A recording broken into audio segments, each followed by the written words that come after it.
Então vamos lá.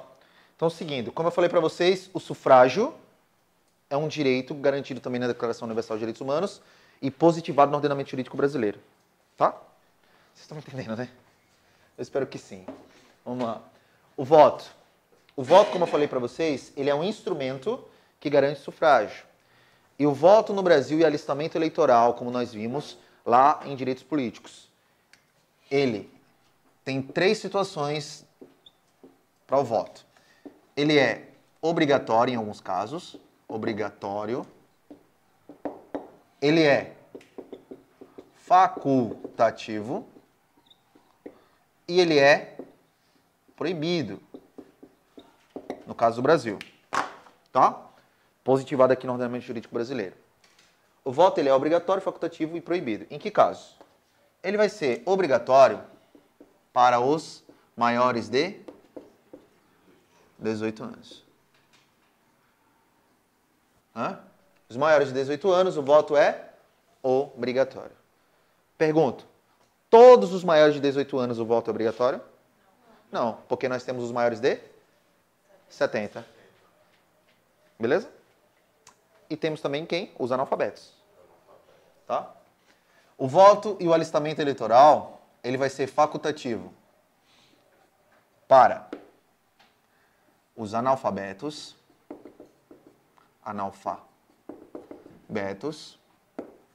ele vai ser facultativo para os maiores de 70 anos e ele vai ser facultativo para os menores de 18. Menores não, vamos falar certo, né? Entre 16 e menor de 18, né? Entre 16 anos e menores de 18. Ele vai ser facultativo para quem tem 16 anos e menores de 18. Se é menor de 18, é 17 anos e alguma coisa. Beleza? E ele é proibido para 2 caras aqui. Para quem ele é proibido? Isso. Estrangeiros e conscritos. Pergunta de prova. Pergunta de prova agora, estou inventando agora. Eu sou a banca. Banca José Valdo Mello. Certo ou errado? A todos os estrangeiros no Brasil é proibido o voto e o alistamento eleitoral. Errado. Por que errado? Porque é naturalizado? Não sei de onde vocês tiraram isso. Vou perguntar de novo. E larguem as drogas. Beleza? Calma. Olha só. Todos os estrangeiros são proibidos votar e se alistar junto à Justiça Eleitoral no Brasil. Certo ou errado? Certo, não é isso? Ou seja, nenhum estrangeiro pode votar no Brasil. Não está certo isso? Não, está errado. Está errado. Português equiparado. Artigo 12, parágrafo 1º. E a figura do português equiparado? Esqueceram, foi? Não estão lendo o texto constitucional, né? Aí por isso que o tio fica com raiva. Então, cuidado. Todos os estrangeiros são proibidos de votar no Brasil? Não. Nós temos lá no artigo 12, que fala de nacionalidade, parágrafo 1º, a figura do português equiparado. Ao português será garantido a ele, né? Será dado a ele os direitos de brasileiro naturalizado. Só que o português equiparado, ele continua sendo o quê? Ele continua sendo estrangeiro. Existe a possibilidade de um estrangeiro ser deputado federal no Brasil? Sim. Olha aqui. Português equiparado. Simples assim. Beleza? Mas, porém, contudo, todavia, entretanto, não obstante, cuidado. Porque eu falei todos os estrangeiros. Em regra, estrangeiro não tem direito político no Brasil. Não pode votar e não pode ser votado. Essa é a regra. Se a questão vem, estrangeiros não podem votar e não podem ser votados no Brasil. Certo? Acabou? Agora, se a questão vem, todos os estrangeiros não podem votar nem podem ser votados no Brasil. Errado, porque nós temos a figura do português equiparado. Artigo 12, parágrafo 1º do texto constitucional. Beleza, monte de bisonho. O naturalizado? Não. Pergunta, a questão do naturalizado entra aqui? Não. O brasileiro naturalizado é o quê?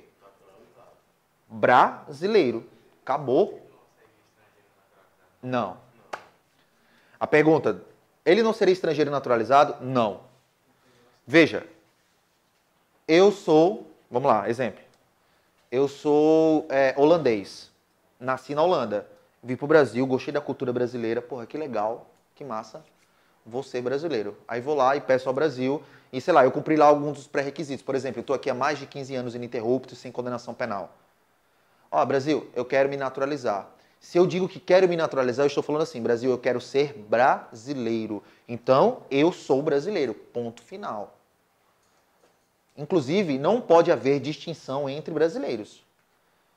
Eles são tratados da mesma forma. Beleza? A não ser nos termos que a Constituição define. Por exemplo, os cargos privativos de brasileiro nato.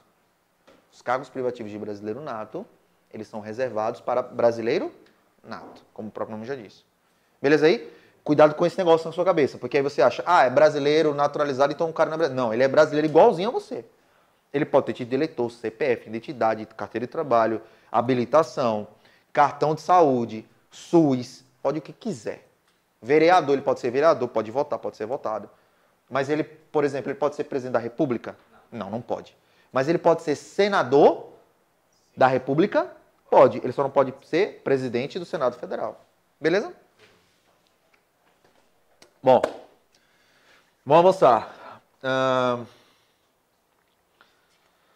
Agora a gente vai para o sufrágio passivo.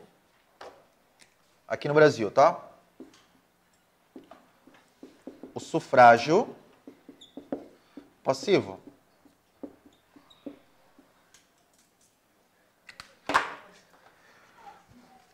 Sufrágio passivo. O sufrágio passivo é o direito de ser votado, né? É o direito de ser votado. O Brasil, ele segue algumas regras, tá?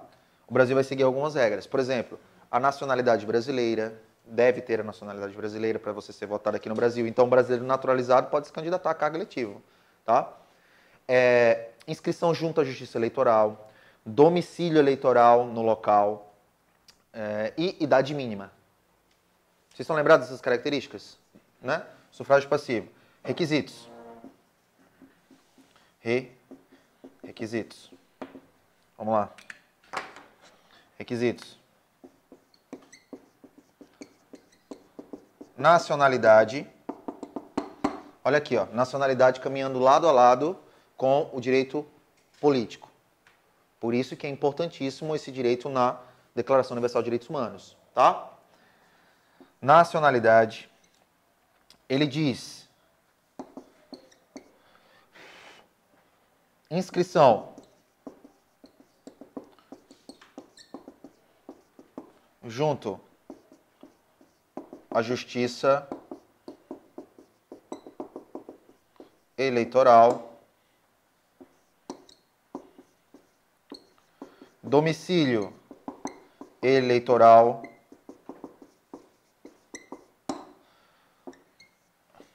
e idade mínima também, né? Acho que deve ter faltado alguma coisa, mas é só pra gente relembrar, tá? Então, idade mínima. Por exemplo, aqui no Brasil, usando como exemplo o que a gente tem na Constituição Federal, a partir do artigo 14, a idade mínima. Vocês estão lembrados da idade mínima? 18. Idade mínima? 18. Qual a idade mínima que você tem que ter para ocupar cargo eletivo no Brasil? 18 anos. Para ser presidente da República, por exemplo, eu tenho que ter 35. Eu tenho 34 anos hoje. Eu poderia me candidatar à presidência da República? Não, porque eu não cumpri um pré-requisito. Eu não cumpri. Aí é o que vai dizer a Justiça Eleitoral. Eu não vou entrar nesse mérito agora, não. Por quê? Porque eu não sei dizer. Tá? Mas hoje eu não poderia, em regra, porque eu tenho 34 anos. Tá? Aí eu não sei se é no dia da posse, diplomação e tal. Nem entro nesse mérito. Tá? Mas nós vimos aqui a idade mínima para você exercer o sufrágio passivo, né? Aí eu falei para vocês que tem algumas idades. Falei para vocês essas idades aqui, 35, 30 anos, 21 e 18. Lembra que eu até brinquei com vocês numa aula de constitucional falando o DISC e Constituição, né? 35 anos, presidente e vice. 30 anos, governador. 21 anos, o chefe do executivo municipal, prefeito. 21 anos, deputados estaduais, federais e distritais. E o juiz de paz, né? O juiz de paz. E 18 anos, vereador. Juiz de paz, aquele que celebra a guerra no mundo, né? Que tira a paz do homem, casamento, né? Beleza aí? Eu não vou colocar de novo os cargos ali, porque nós já vimos isso, tá? Pra gente avançar aqui no assunto. Tranquilo até aqui, pessoal? Tranquilo? Suave? Bom, do lado de lá do quadro, a gente viu condição de elegibilidade, né? Aqui no território nacional. Alguns requisitos que a gente relembrou. A nacionalidade brasileira, inscrição de justiça eleitoral, domicílio eleitoral, idade mínima, etc. Aqui eu tenho as inelegibilidades constitucionais. Tá? O que a nossa Constituição prevê como inelegibilidade. O que pode frear alguém, brecar alguém para alcançar um cargo eletivo. Tá? As inelegibilidades constitucionais, nós vamos ter de dois tipos. Isso, a questão de ser analfabeto, etc. Né? Então, nós temos as inelegibilidades constitucionais de duas formas. Que é isso que eu vou mostrar aqui para vocês. Então, quais são essas formas? A gente vai ter, eu vou trabalhar aqui com vocês com os dois casos, né? Dois casos. Então, eu tenho as inelegibilidades absolutas e temos as inelegibilidades relativas. Inelegibilidade, ou seja, é um limitador de você acessar um cargo eletivo. Beleza? Beleza aí? Vamos lá. Absoluto. Quem são inelegíveis de maneira absoluta no Brasil? De maneira absoluta no Brasil, nós temos os inelegíveis, né, de maneira absoluta, os inalistáveis,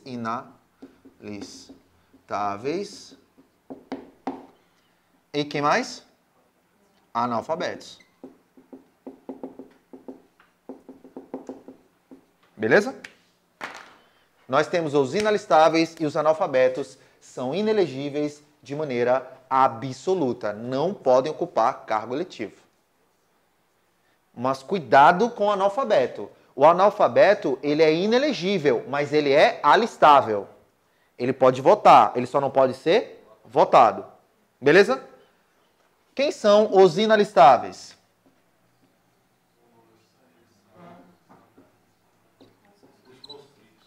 Conscritos e os estrangeiros. Então, nós temos os conscritos e nós temos os estrangeiros.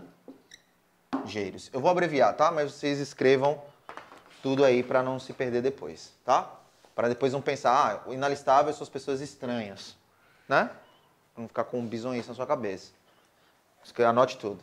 Então, os inalistáveis de maneira absoluta não podem... Inalistáveis não, desculpa. Os inelegíveis de maneira absoluta, os inalistáveis. Quem são? Os conscritos e os estrangeiros. Tá? Conscrito, serviço militar obrigatório. Pergunta de prova. O militar pode concorrer a cargo eletivo? Pode. Quem não pode é o conscrito. O militar pode. Beleza? Vamos lá. Aqui embaixo, nós temos as inelegibilidades relativas. As inelegibilidades relativas. No Brasil, nós temos inelegibilidade relativa por motivo funcional. Nós temos por grau de parentesco.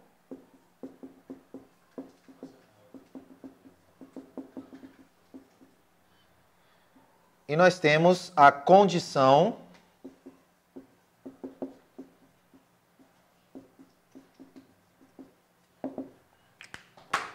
do militar. Então, por motivo funcional, por grau de parentesco e a condição do militar. É um limitador de um direito ao sufrágio, o direito de ser votado. É uma inelegibilidade constitucional. Beleza até aí, galera? Tranquilo? Vamos lá. Por motivo funcional, só é permitida uma reeleição no Brasil. Para os chefes do poder executivo. Essa regra aplica-se apenas, exclusivamente, somente para o executivo. Vereador, deputado, pode se reeleger quantas vezes? Quantas vezes ele quiser. Vereador, deputado federal, deputado estadual, tá? Isso aplica-se, isso aqui se aplica, né? Vamos falar direito. Isso aqui se aplica para reeleição, motivo funcional, né? Então isso aqui é no caso de reeleição.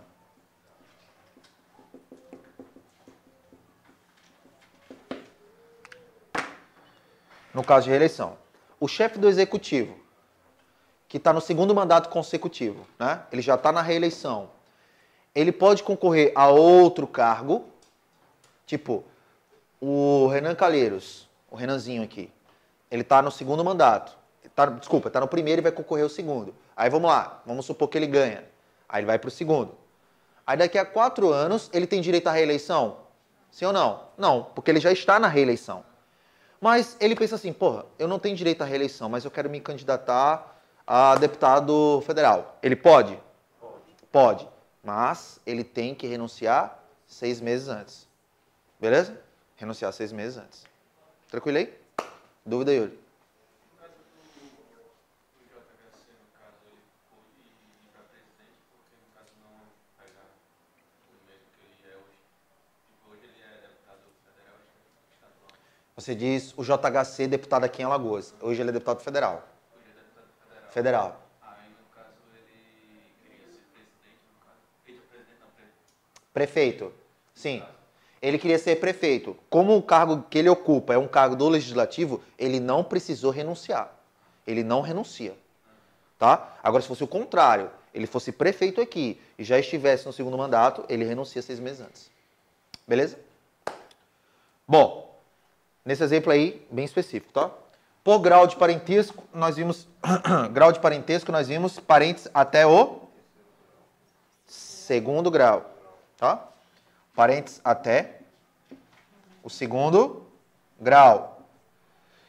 É a chamada inelegibilidade por grau de parentesco ou inelegibilidade reflexa, tá? Por grau de parentesco. Por exemplo, o nosso atual governador aqui, a esposa dele, não pode se candidatar a cargo eletivo nenhum dentro do estado de Alagoas. Mas ela pode se candidatar, por exemplo, à presidência da República? Pode, porque é outra base territorial. Ela pode se candidatar a senadora da República? A esposa do Renan Calheiros? Ela pode? Não, não pode. Porque ela está representando o estado de Alagoas. Ele gera inelegibilidade para ela por grau de parentesco. Se fosse em outro estado, poderia. Sem problema nenhum. Sim, se ela tiver o domicílio eleitoral lá. Beleza? Tranquilo? Avançando. A condição do militar, nós temos 2 casos. A condição do militar, nós temos se ele tem menos de 10 anos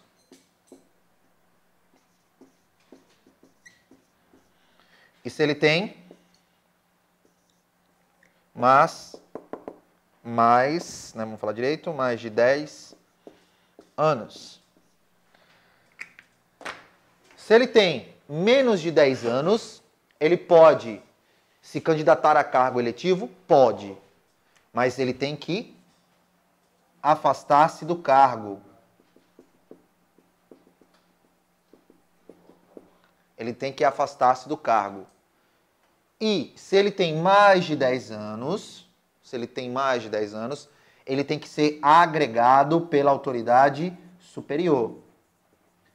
Agregado pela autoridade superior. E se eleito, ele será colocado na inatividade após a posse, não é isso?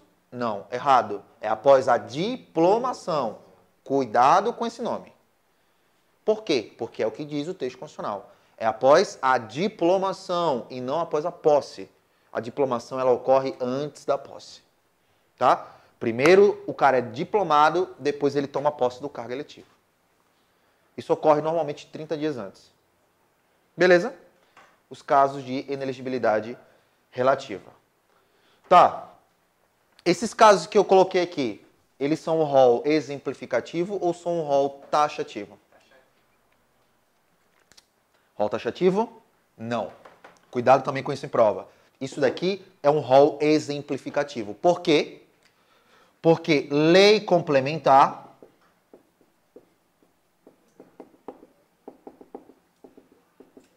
pode criar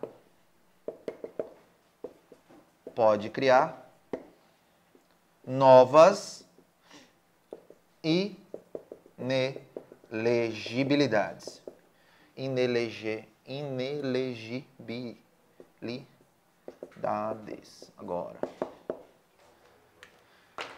Lei complementar. Ó, lei complementar. Cuidado, não é lei ordinária não, viu? Se vier na sua prova dizendo que lei ordinária pode criar novas inelegibilidades, isso está errado. É lei complementar. Beleza? Tranquilo? Dúvidas até agora? Do preso? Tá. A sua dúvida do preso é em relação a perda ou suspensão de direitos políticos. Perda ou suspensão de direitos políticos. Eu vou, só pra gente refrescar a memória, tá? Mas eu acho que aí eu vou falar disso mais pra frente, se eu não me engano. Tá? Eu vou falar sobre isso, eu acho, mais pra frente, mas vou adiantar. Nós temos casos no Brasil de perda e suspensão. Vocês estão lembrados disso? Perda e suspensão. Se você fizer a leitura do texto constitucional, ele não vai separar o que é perda e o que é suspensão. Ele vai dizer assim, ó. Deixa eu pegar aqui o meu texto. Rapidinho. Olha só. O artigo 15 da Constituição vai dizer assim pra gente, ó. Artigo 15. É vedada a cassação de direitos políticos, cuja perda ou suspensão só se dará nos casos de... São 5 incisos. Inciso 1. Cancelamento, naturalização, incapacidade civil, condenação criminal, recusa de cumprir, improbidade administrativa. Tá. Se você faz a leitura seca do texto constitucional, você não vai saber separar o que é um e o que é outro. Tá? No Brasil, nós temos de um lado suspensão, do outro lado, perda. Suspensão de direitos políticos, somente nesses casos. Incapacidade civil absoluta, improbidade administrativa, como está no artigo 37, parágrafo 4º, e condenação criminal transitada em julgado, enquanto durarem os efeitos da pena, enquanto durarem seus efeitos. Beleza? Por que eu sempre falo isso? Para você tomar cuidado. O fato do cara estar preso, ele não está com o direito político dele suspenso. Eu posso estar preso, enjaulado, atrás das grades e estar no gozo dos direitos políticos. Eu posso estar, por exemplo, numa prisão para investigação criminal. Eu sou suspeito de um crime. Houve o trânsito em julgado de sentença penal condenatória? Não, não houve o trânsito em julgado. Então, se não houve o trânsito em julgado, então meus direitos políticos, eles estão em dia ainda. Agora, o cara pode estar andando aí na rua, para cima e para baixo, e estar com direitos políticos suspensos. Ele pode estar, por exemplo, em liberdade condicional. E aí? Está com o direito político dele suspenso. Beleza? Vocês sabem o que é sentença penal condenatória, sabe, né? Transitado em julgado, né? Quando não cabe mais recurso, né? Ele passou por todas as instâncias e não cabe mais recurso. tá? Não querem fazer com o Lula, no caso, para ele não poder se candidatar. É, porque o Lula, ele já foi condenado em segunda instância, né? E o STF entende que em segunda instância já pode cumprir pena. Mas agora estão discutindo para não haver mais prisão em segunda instância. Aham. Condenação mais rápida. Mas vamos lá. Oi? Incapacidade civil relativa? Não, porque o texto constitucional diz absoluta. E se o texto constitucional diz, vá pelo texto constitucional. Beleza? Incapacidade civil? Absoluta. Beleza? Quais são os casos de perda? Só são dois. Cancelamento de naturalização transitada em julgado. Perde o direito político. Beleza? E o segundo caso, como está também no artigo 15 e está no artigo 5º da Constituição, inciso 8. Artigo 15, artigo 5º, inciso 8. 8, meu Deus. Isso, inciso 8.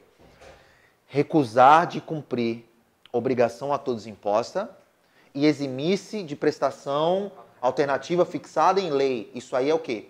Perda de direito político. E você tem que saber isso. Não pode separar. Beleza aí? Tranquilo? Bom, eu vou parar aqui nessas inelegibilidades constitucionais, a gente faz um intervalo e quando voltar a gente continua. Falou? Então vamos lá. Dignidade da pessoa humana, né? Voltando aí para a gente continuar. Então, a dignidade da pessoa humana, ela é um dos fundamentos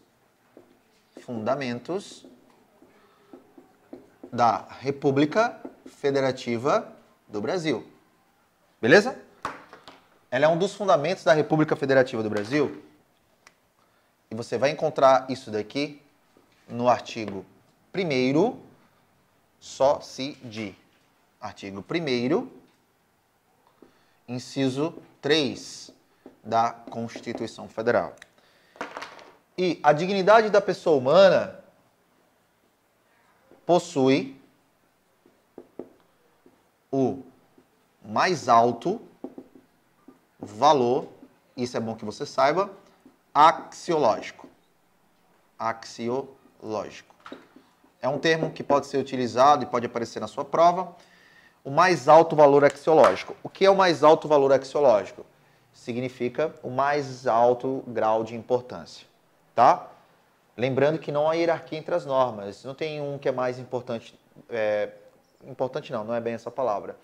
Que hierarquicamente ele se sobrepõe ao outro, mas a dignidade da pessoa humana, ela tem um grau de importância mais alto. Beleza? Tranquilo? Bom, possui mais alto valor axiológico dentro, né, do ordenamento jurídico brasileiro, foi positivado aqui. E a dignidade da pessoa humana,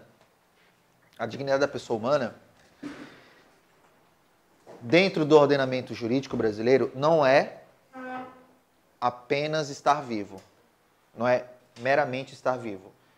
É ter uma vida digna. Beleza? Como eu falei, é um dos fundamentos da República Federativa do Brasil. E isso pode ser visto, isso é lembrado através de uma súmula vinculante, tá? Que eu vou falar sobre ela agora. Súmula vinculante número 11. A súmula vinculante número 11 do Brasil, tá? E como vocês sabem, quem edita a súmula vinculante no Brasil é o STF. O STF editou uma súmula vinculante que trata do uso de algemas. Trata do uso de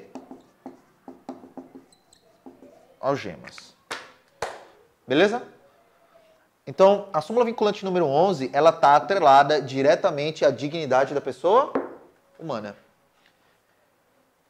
Quando essas operações da Lava Jato, da Polícia Federal, que a Polícia Federal começou a prender uma galera importante, se você fizer um esforçozinho aí e puxar da sua memória, você vai lembrar que lá no começo dessas operações, os deputados, os caras importantes saíam algemados. Por quê? Porque o uso de algema no Brasil era a regra. Prendeu o cara, algema. Prendeu o cara, algema. Essa era a regra. Tanto é que os caras pegavam normalmente, virou até uma imagem bem clássica em jornais. Pegava um paletó, ele algemava, né? E botava as mãos no paletó e ele vinha aqui com o paletó cobrindo as mãos e tal, e sendo conduzido pela Polícia Federal. Isso era a regra. O STF entendeu que a algema, ela só deverá ser utilizada, ela só deve ser utilizada, tá? Em casos de extrema necessidade. Extrema necessidade. Ou seja, se gerar algum risco para os policiais, para a operação ou até para o próprio preso, para garantir a integridade física do preso. O uso de algemas, que às vezes o cara está tão alterado que é preciso conter ele de alguma forma. Então, o uso de algemas só vai ser em caso de extrema necessidade. Tanto é que, dependendo de como a algema é utilizada, pode configurar até algum tipo de crime ou nulidade do processo, etc, etc. Quer perguntar aí? Falar aquela questão da mulher grávida agora. Isso. É justamente nesse ponto que eu ia chegar. Mulher grávida, né? Bem lembrado. Mulher grávida, o STF também decidiu recentemente que mulher grávida, porque antes tinha um período de gestação, parece que era a partir do 3º mês, alguma coisa assim, eu não lembro, a mulher não podia mais ser algemada, tá? Mas se ela tivesse grávida, tipo ali nas primeiras semanas de gravidez, não tinha aparência nenhuma que estava grávida, ela ainda poderia ser algemada sem problema. O STF entende que hoje a mulher, na condição de estar grávida, independentemente se é no começo, no meio ou no fim da gravidez, ela não pode ser algemada em hipótese alguma. Vai ter que adivinhar se a mulher está grávida, né? Ô moço, você está grávida, né? Fica difícil. Aí pode recair uma ação sobre ela, se ela mentir, né? Beleza? Então, nesse sentido aí, tá? Eu outro dia fui até numa loja especializada de equipamentos policiais, tá? Eu fui com um amigo meu que é policial, que ele foi comprar uma algema. Eu não sei se vocês sabem, as algemas hoje, elas vêm com um dispositivo de segurança. Para não apertar mais. Ela chega no limite, ali ela trava. Aí ele trava essa... Por quê? Porque muitos presos também, isso também é para resguardar o próprio policial. Muitos presos ficavam ali mexendo de propósito para ela, né, estrangular a mão do cara, vamos dizer assim, né? Apertar mesmo, para dizer que foi torturado e tal, né? Aí ela tem essa trava de segurança. Não, a polícia não faz isso, jamais, né? Vamos lá. Mas, galera, e foi até bom tocar nesse assunto, né? Eu digo para vocês, os direitos humanos não é aquilo que a gente sempre vê na televisão, que é o direito dos humanos. Os direitos humanos, eles pertencem a todos os seres humanos. Você tem direito humano garantido, porque se você não tivesse, por exemplo, no período de um Estado absolutista, o Estado, ele esmagava o cidadão, igual uma barata. Tipo, eu não fico a sua cara e você tem que me pagar 10 moedas de ouro. Por quê? Porque eu quero e foda-se. Ah, mas eu não tenho como pagar, não tem problema. Mata. Era assim. Então, para evitar esse poder do Estado sobre as pessoas, é que os direitos humanos, eles nascem. Beleza? Tranquilo aí? Então não é só direito dos bandidos. Os bandidos acabam tendo direitos porque eles também são humanos. Beleza? Ah, professor, eu não concordo. Eu não quero essa opinião. Eu não pedi essa opinião e a prova também não vai pedir essa opinião. Beleza? É só você estudar isso aqui. Ninguém está pedindo para você amar direitos humanos. Está pedindo só para você entender e acertar a questão. Aí também se você não quiser, não é problema meu. Aqui no Brasil os bandidos acabam que usufruindo mais em alguns aspectos, mas a gente não vai entrar nesse mérito, beleza? Bom,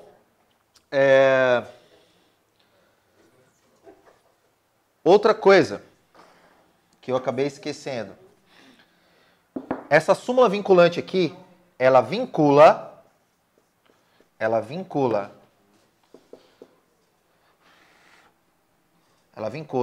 toda a administração.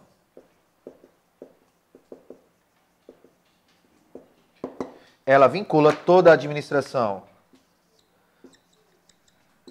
direta e indireta. Beleza? Toda administração direta e indireta está vinculada a essa súmula vinculante. Ou seja, eles são obrigados a seguir. Não há discricionariedade.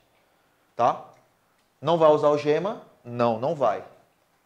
A algema só será usada em caso de extrema necessidade, se for necessário. Tá? Então, ele acaba vinculando, como eu já disse, toda a administração direta e indireta. E eu insisto, o uso de algemas foi discutido porque isso está ligado diretamente à dignidade da pessoa humana, tá? Olha só, vocês devem ter visto um caso do ex-governador do Rio de Janeiro, o Cabral, né? Que foi transferido do Rio de Janeiro, acho que foi para Curitiba, e lá ele foi fazer um exame de, acho que algum exame no ML, eu não sei, e a Polícia Federal acabou conduzindo o ex-governador do Rio. Vocês devem ter visto que ele foi algemado, aquelas algemas tipo negócio de filme mesmo, que é algema, uma cinta, né? E essa algema tem uma corrente que pega nesse cinto aqui e pega nos pés, né? Parecendo aqueles psicopatas de filme americano, né? Jack Stripador, só faltou, né, o negócio para ele não sair mordendo a galera. Então, e ele dando um passo de cada vez. Aquilo foi discutido. As pessoas levantaram a bola daquilo ali e começaram a debater o assunto. Se não estava ferindo a dignidade da pessoa humana. Só que como ele está cumprindo pena e ele tem que seguir as regras do presídio, aí também foi dito isso. Ele não pode ser tratado de maneira diferenciada. E aquilo ali era para a segurança de quem estava ao redor e para a segurança dele mesmo. Beleza? Tranquilo aí? Vamos lá. Mas não fique feliz não, viu? Com a desgraça alheia, viu? Não fique. Vamos lá. Outra situação aqui, que vai estar atrelada diretamente à dignidade da pessoa humana, é o direito à vida. Direito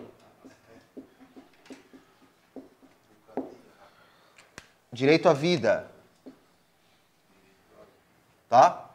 O direito à vida. Como eu falei, o direito à vida não é meramente o direito de estar vivo, é o direito de ter uma vida digna, tá? E o direito à vida, ele vai estar atrelado a algumas situações. Por exemplo, a proibição, aqui no Brasil, a proibição da eutanásia. Eutanásia. A proibição da eutanásia, né? De quem está em estado terminal e a família, por exemplo, optar em desligar as máquinas ou o médico dar um remédio, alguma coisa para aquela pessoa ter uma morte digna e tal. No Brasil, isso é proibido, tá? Por quê? Porque está atrelado diretamente ao direito à vida, tá? Outra coisa. A integridade, que eu acabei falando ali, né? A integridade física e moral, inclusive do preso, né? A integridade física e moral também está atrelada diretamente ao direito à vida. E, o que eu também já falei antes, vedada a comercialização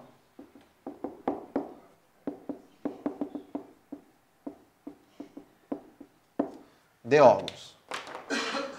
Vedada a comercialização de órgãos. Tudo isso atrelado ao direito à vida, tá? E como nós vimos também, né, o direito à vida vai